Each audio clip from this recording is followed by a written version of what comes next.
Sydney sixer के owner का कहना है बाबर आजम अभी खेले नहीं है, उसने एंट्री पे ही ब्लास्ट कर दिया है बीपीएल में, यानी पैसा पूरा कर दिया है। जितने हमने बाबर आजम को पे किए हैं उसने उससे ज्यादा ही हमें रिटर्न कर चुके हैं। अभी ऑस्ट्रेलिया की सरजमीन पर बाबर आजम ने कदम नहीं रखा, लेकिन हम प्रॉफिट में जा रहे हैं। सिडनी सिक्सर के ओनर का कहना था कि अगर हम पर डॉलर भी फॉलोअर को खरीदते, इतने फॉलोअर फिर भी ना बढ़ते, लेकिन जैसे ही बाबर आजम ने ज्वाइन किया है बीपीएल, सिडनी सिक्सर को फायदा ही पहुंचा है। Bubba Azam. What an exciting pre-signing, Bubba Azam coming into the Big Bash in your colours. Yeah, indeed. Look, we had to replace one Rolls Royce in James Vince, and I think we've done that with another one. 11,000 T20 runs, 320 games, brings experience, brings leadership. And Rachel's delighted next to me. She's hoping that those 6 million Instagram supporters buy a $1 membership each.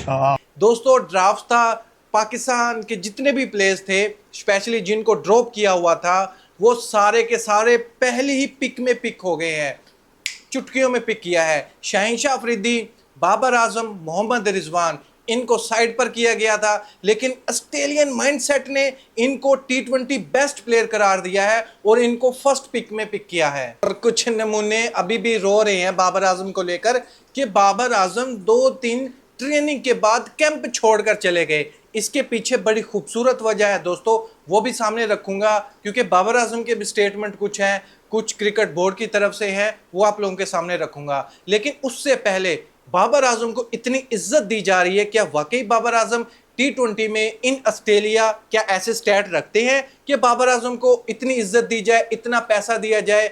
Most expensive player हो गए हैं Sydney sixer और BPL की तरफ से इस season में। बाबर आजम आप जानते हैं, ब्लास्ट लीग थी 2019 में बाबर आजम ने पार्टिसिपेट किया था। 2019 में ब्लास्ट लीग में सबसे ज्यादा रन बनाने वाले हमारे पाकिस्तानी शेर बाबर आजम ही थे दोस्तों। बाबर आजम टॉप स्कोरर थे, 13 मैचेस में 578 रन बनाते हैं। एवरेज पता कितने का था?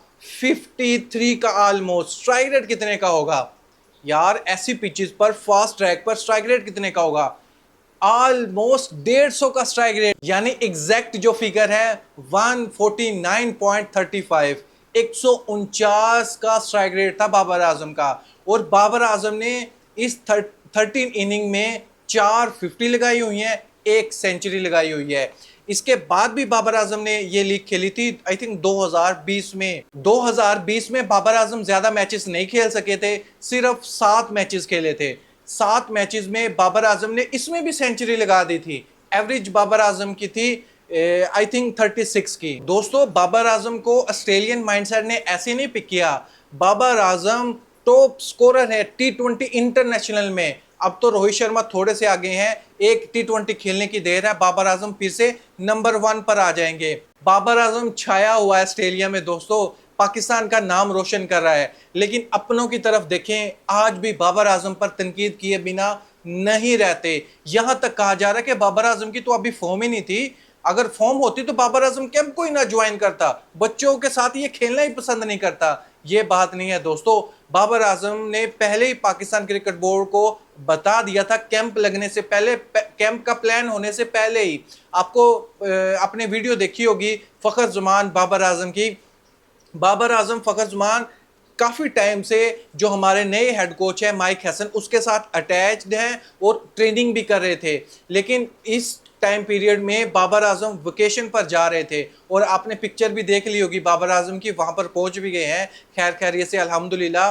यानी पाकिस्तान क्रिकेट बोर्ड को पहले से ये पता था और पीसीबी ने बाबर आजम को रोका भी नहीं है। लेकिन आप लोगों ने एक चीज़ को नोट किया, शहनशाह अफरीदी कैंप को लेट ज्वाइन करते हैं, आमिर जमाल कैंप को लेट ज्वाइन करते हैं, और 1-2 प्लेयर है हसन अली के रिलेटेड, शिदाब खान के रिलेटेड, ये प्लेयर अभी कैंप को ज्वाइन ही नहीं कर सके। इनका नाम भी था, लेकिन जीनत खबरों की कौन बनता है? सिर्फ बाबर आजम। क्यों बनता है? ब्रांड है। इस ब्रांड की वैल्यू का असल पता किसको था? वो था सिडनी सिक्सर को। सिडनी सिक्सर ने सबसे पहले पाकिस्तानी प्लेयर बाबर आजम को सिलेक्ट किया, प्री कॉन्ट्रैक्ट था, बाबर आजम की मर्जी का कॉन्ट्रैक्ट था, इतनी इज्जत दी कि बाबर आजम को कैप्टन बनाने वो जा रहे हैं, जल्द ही ऑफिशियली वो अनाउंस भी करने वाले हैं।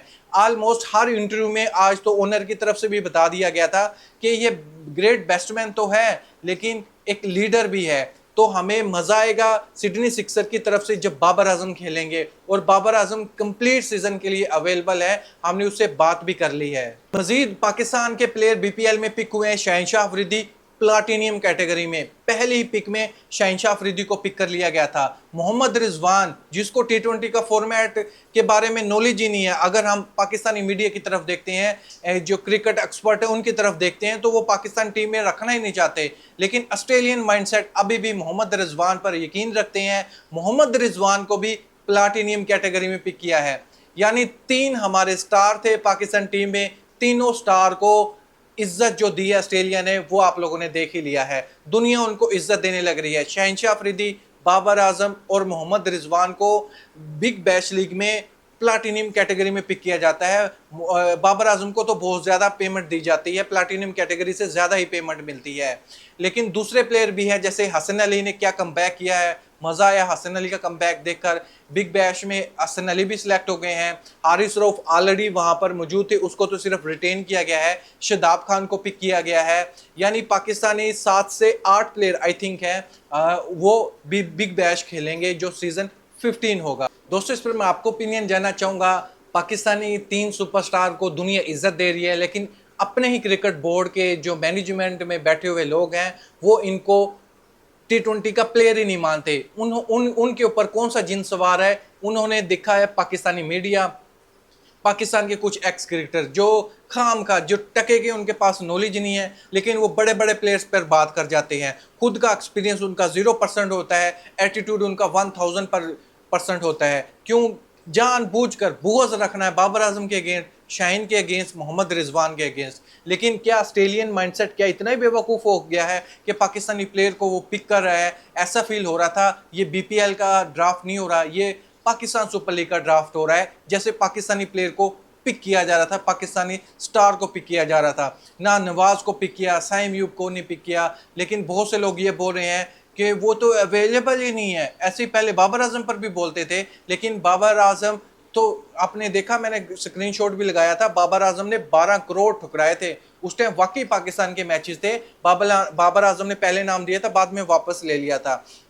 लेकिन मोहम्मद हारिस, हसन नवाज कप्तान हमारे, इनकी कैटेगरी ख़ास तौर पर नसीम शाह और सलमान अली आगा प्लाटिनियम कैटेगरी के प्लेयर इन्होंने अपनी कैटेगरी डाउन नहीं की, जिस वजह से इन दोनों को पिक नहीं किया गया। लेकिन दूसरे प्लेयर हसन नवाज, मोहम्मद हारिस, इरफान खान नियाजी जैसे यंग प्लेयर हैं, इनको वाकई ही नहीं पिक किया गया, क्योंकि बड़े नाम ऑलरेडी वहाँ पर मौजूद थे, उन लोगों को पिक कर लिया गया। इन सब चीज़ों को आप किस नज़र से देखते हैं? अपनी राय कमेंट बॉक्स में मुझे ज़रूर बताइएगा। Thank you. अल्लाह हाफिज़।